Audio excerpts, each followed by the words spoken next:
আসসালামু আলাইকুম। এটিএন বাংলা সংবাদে সবাইকে স্বাগত জানাচ্ছি। আমি নাইম ফাথু মুবিন। শুরুতে বিআরবি কেবলস সংবাদ শিরোনাম। পরাজিত শক্তি সাম্প্রদায়িক অস্থিরতা তৈরির অপচেষ্টা চালাচ্ছে, সবাইকে সতর্ক থাকার আহ্বান তারেক রহমানের।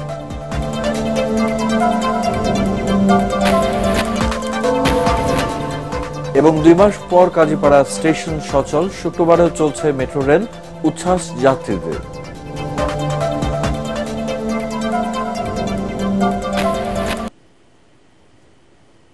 শুনছেন বিআরবি কেবলস সংবাদ শিরোনাম।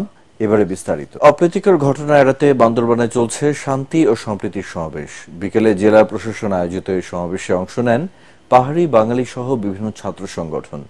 জেলা প্রশাসক শাহ মুজাহিদ উদ্দিনের সভাপতিত্বে অনুষ্ঠিত সভায় বক্তব্য রাখেন পার্বত্য নাগরিক পরিষদের কেন্দ্রীয় সভাপতি কাজী মুজিবুর রহমান, পাহাড়ি সম্প্রদায়ের নেতা অং চমং মারমা সহ বিভিন্ন পাহাড়ি সংগঠনের নেতৃবৃন্দ।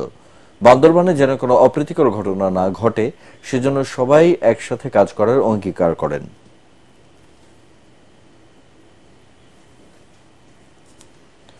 পরাজিত শক্তি সাম্প্রদায়িক অস্থিরতা তৈরির অপচেষ্টা চালাচ্ছে অভিযোগ করে অপতৎপরতার বিরুদ্ধে সবাইকে সতর্ক থাকার আহ্বান জানিয়েছেন বিএনপির ভারপ্রাপ্ত চেয়ারম্যান তারেক রহমান।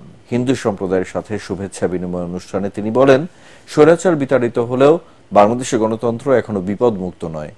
ধর্ম বর্ণ নির্বিশেষে সবাই ঐক্যবদ্ধ থাকার আহ্বান জানান তিনি। কামরুজ্জামান রাজীবের রিপোর্ট। জন্মাষ্টমী উপলক্ষে হিন্দু সম্প্রদায়ের নেতাকর্মীদের সাথে শুভেচ্ছা বিনিময় অনুষ্ঠানে লন্ডন থেকে ভিডিও কনফারেন্সে যোগ দেন বিএনপির ভারপ্রাপ্ত চেয়ারম্যান তারেক রহমান। দেশের বিভিন্ন স্থানে হিন্দু সম্প্রদায়ের উপর হামলা সহিংসতার প্রসঙ্গে তিনি বলেন, স্বৈরাচারের পতন ঘটলেও তাদের চক্রান্ত অব্যাহত আছে। অগণতান্ত্রিক সরকার নিজেদের শাসন শোষণ থেকে জনগণের দৃষ্টিকে ভিন্ন দিকে প্রবাহিত করতে বিভিন্ন সময় কিন্তু দেশের সাম্প্রদায়িক পরিস্থিতির তৈরির কিন্তু অপচেষ্টা চালিয়েছে। তারা এখনো চেষ্টা করছে। আজ পর্যন্ত সংঘটিত বিভিন্ন ঘটনা এবং উদ্ভূত যে পরিস্থিতি, এগুলো পর্যালোচনা করলে কিন্তু নিঃসন্দেহে একটি কথা বলা যায় যে গণতন্ত্র এখনো কিন্তু বিপদ মুক্ত নয়। তারেক রহমান বলেন, সংখ্যালঘুদের উপর হামলা ধর্মীয় কারণে হয়নি, পরাজিত শক্তি রাজনৈতিক স্বার্থ হাসিলের জন্যই এসব ঘটনা ঘটিয়েছে। তিনি বলেন, ভোটাধিকার প্রয়োগের মাধ্যমে জনগণের সরকার প্রতিষ্ঠা না হওয়া পর্যন্ত মানবাধিকার প্রতিষ্ঠা হবে না। স্বৈরাচারী দুর্বৃত্ত কিংবা ক্ষমতালোভীদের কাছে কিন্তু সংখ্যালঘু কিংবা সংখ্যাগুরু কেউই নিরাপদ না। স্বৈরাচারী ক্ষমতালোভীদের কাছে হীন দলীয় কিংবা ব্যক্তি স্বার্থটাই হচ্ছে সবচেয়ে বড় তাদের কাছে। জনগণের কাছে জবাবদিহিমূলক একটি সরকার প্রতিষ্ঠা করতে সক্ষম না হবেন ততদিন পর্যন্ত কোন নাগরিকেরই নিরাপত্তা এবং অধিকার সুরক্ষিত নয়। হিন্দু সম্প্রদায়কে ব্যবহার করে বিপ্লবকে ব্যর্থ করার ষড়যন্ত্র চলছে দাবি করে এ সময় বিএনপি মহাসচিব বলেন, ঐক্যবদ্ধ থেকে চক্রান্তকারীদের পরাজিত করতে হবে। বিএনপির রাজনীতি দেশের সব মানুষকে নিয়ে বলেও জানান মহাসচিব। আজকে আবার একই চক্রান্ত শুরু হতে পার্বত্য চট্টগ্রামে। দেখুন, জিনিসগুলোকে বিচ্ছিন্ন করে দেখবেন না। আজকে চট্টগ্রাম, পার্বত্য চট্টগ্রামে একইভাবে ষড়যন্ত্র শুরু হয়েছে। এটাকেও কিন্তু আমাদেরকে অবশ্যই রুখে দাঁড়াতে হবে। Kamruzzaman Rajib, ATN Bangla, Dhaka. Mob justice ও কিলিং মিশন অন্তর্বর্তীকালীন সরকার সমর্থন করে না। যারা এ ধরনের ঘটনায় জড়িত তাদের কঠোর শাস্তির আওতায় আনা হবে বলে হুঁশিয়ারি দিয়েছেন আইসিটি উপদেষ্টা নাহিদ ইসলাম। বিকেলে নোয়াখালীর বেগমগঞ্জে বন্যা দুর্গতদের ত্রাণ বিতরণের সময় এসব কথা বলেন তিনি। এ ধরনের হত্যাকাণ্ড ঘটিয়ে একটি পক্ষ সরকারকে বিব্রতকর অবস্থায় ফেলতে চায় বলে উল্লেখ করেন উপদেষ্টা নাহিদ। আইন শৃঙ্খলা বাহিনীকে কিন্তু সুস্পষ্ট নির্দেশনা দেওয়া আছে যে এই ধরনের মব জাস্টিস বা মব কিলিং সরকার সমর্থন করে না, এবং এটার সাথে যারাই জড়িত তাদেরকে যাতে আইন অনুযায়ী ব্যবস্থা নেওয়া হয়। তাদের বিরুদ্ধে আইনগত ব্যবস্থা নেওয়ার ক্ষেত্রে কিন্তু কে কোন দল বা মত সেটা কোনো বিবেচনা আসবে না। 2 মাস পর আবারও চালু হলো কাজীপাড়া মেট্রো রেল স্টেশন। বিকেলে এর উদ্বোধন করেন প্রতিষ্ঠানটির ব্যবস্থাপনা পরিচালক আব্দুর রউফ। তিনি জানান, ছাত্র আন্দোলনের সময় ক্ষতিগ্রস্ত মিরপুর 10 নম্বর স্টেশনটিও দ্রুত চালু করা হবে। এদিকে নগরবাসীর জন্য এখন শুক্রবার চালু থাকছে মেট্রো রেল। যাতায়াত করা যাবে বিকেল 3:30 থেকে রাত 9টা 40 মিনিট পর্যন্ত। খায়রুল ইসলামের রিপোর্ট। বৈষম্য বিরোধী ছাত্র আন্দোলনের সময় দুর্বৃত্তদের হামলায় ব্যাপক ক্ষতিগ্রস্ত হয় মেট্রো রেলের কাজীপাড়া ও মিরপুর 10 নম্বর স্টেশন। সে সময় এই স্টেশনগুলো পুনরায় চালু করতে কমপক্ষে 1 বছর সময় লাগার কথা বলা হলেও মাত্র 2 মাসের মধ্যে কাজীপাড়া স্টেশন চালু করেছে অন্তর্বর্তীকালীন সরকার। সেই সাথে যাত্রীদের সুবিধার্থে শুক্রবারও মেট্রো রেল চালু রাখার সিদ্ধান্ত নেয় কর্তৃপক্ষ। দ্রুততম সময়ের মধ্যে বন্ধ হয়ে যাওয়া এই স্টেশন চালু এবং শুক্রবারেও মেট্রোর সুবিধা পাওয়ায় উৎফুল্ল সাধারণ যাত্রীরা। এখন যদি কাজীপাড়া চালু হয় আমাদের জন্য, কাজীপাড়াবাসী, তারপর সেনপাড়া, বারেকমুলার মোড়, সবার জন্য খুব সুবিধা হবে।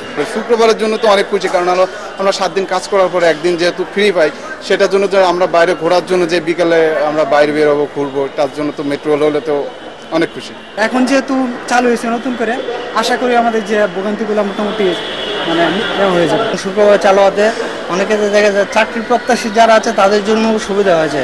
আমাদের টিম ডিএমটিসিএল অক্লান্ত পরিশ্রম করে আমরা শুক্রবার বিকাল বেলা এখন 3:30 থেকে চালু করেছে। এ সময় মেট্রো রেল ব্যবস্থাপনা পরিচালক জানান, মিরপুর 10 নম্বর স্টেশন দ্রুত সংস্কারে কাজ করছে বিশেষজ্ঞ দল। এই রিপোর্টটা পাওয়ার পরে আমরা বুঝতে পারবো যে সেখানে কি ধরনের ক্ষতি হয়েছে চূড়ান্ত বিচারে, এবং সেই মালামালগুলি দেশে বিদেশে আমদানি করে কতদিন সময় লাগতে পারে এবং কি পরিমাণ ব্যয় হবে।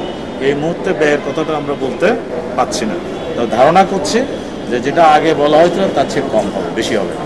এদিকে সর্বোচ্চ যাত্রী সেবা নিশ্চিতে প্রতি 3.5 মিনিট পর পর মেট্রো রেল চলাচলের বিষয়ে কাজ করা হচ্ছে বলেও জানান এই ঊর্ধ্বতন কর্মকর্তা। খায়রুল ইসলাম, এটিএন বাংলা, ঢাকা। এ পর্যায়ে আল আরাফা ইসলামী ব্যাংক অর্থ সংবাদ।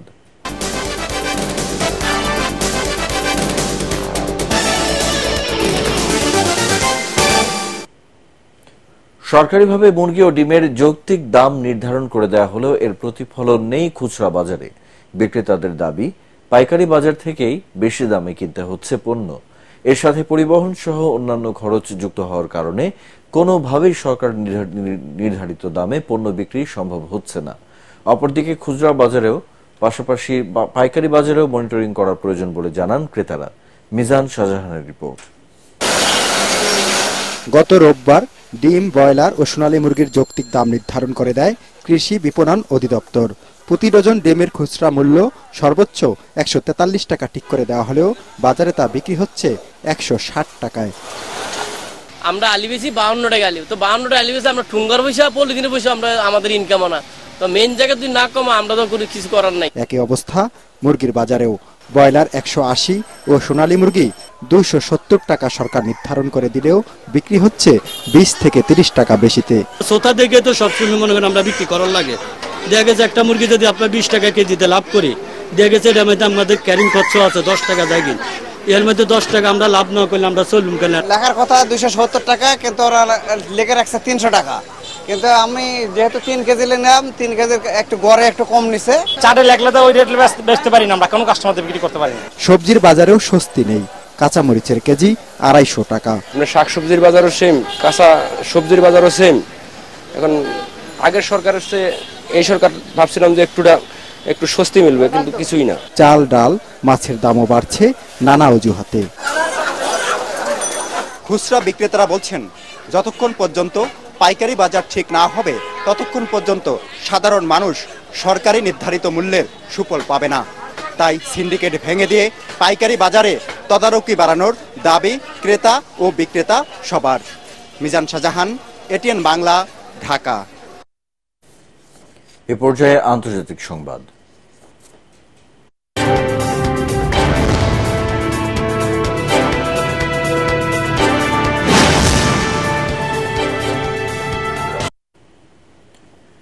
শ্রীলঙ্কায় নজিরবিহীন অর্থনৈতিক বিপর্যয়ের পর আগামীকাল দেশটিতে প্রথম প্রেসিডেন্ট নির্বাচন অনুষ্ঠিত হতে যাচ্ছে।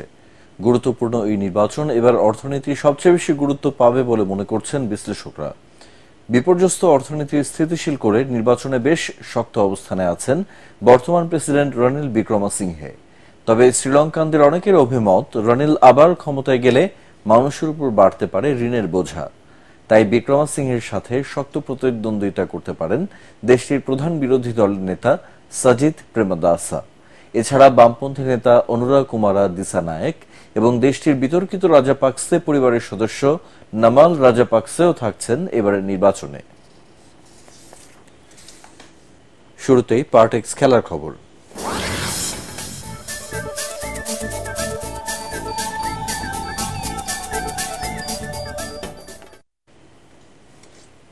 চেন্নাইয়ের প্রথম টেস্টের দ্বিতীয় দিন শেষে বাংলাদেশের বিপক্ষে ৩০৮ রানের লিড নিয়েছে ভারত। এর আগে প্রথম ইনিংসে স্বাগতিক বোলারদের তোপে মাত্র ১৪৯ রানে গুটিয়ে যায় টাইগাররা।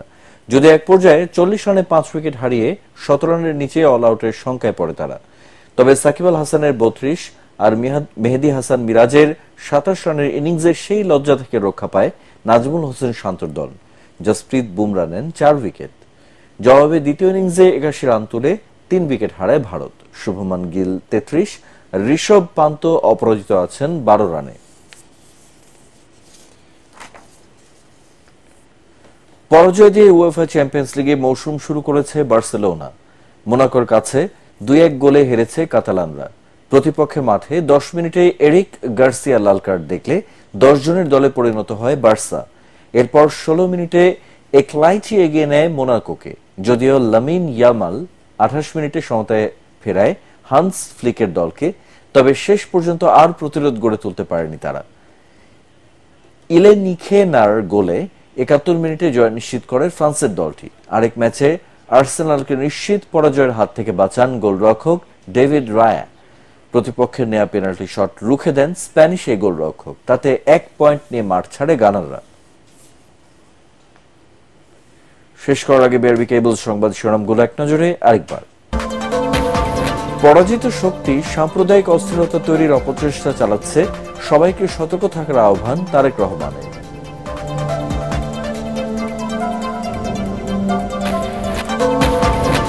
এবং ২ মাস পর কাজীপাড়া স্টেশন সচল, শুক্রবারেও চলছে মেট্রো রেল, উচ্ছ্বাস যাত্রীদের।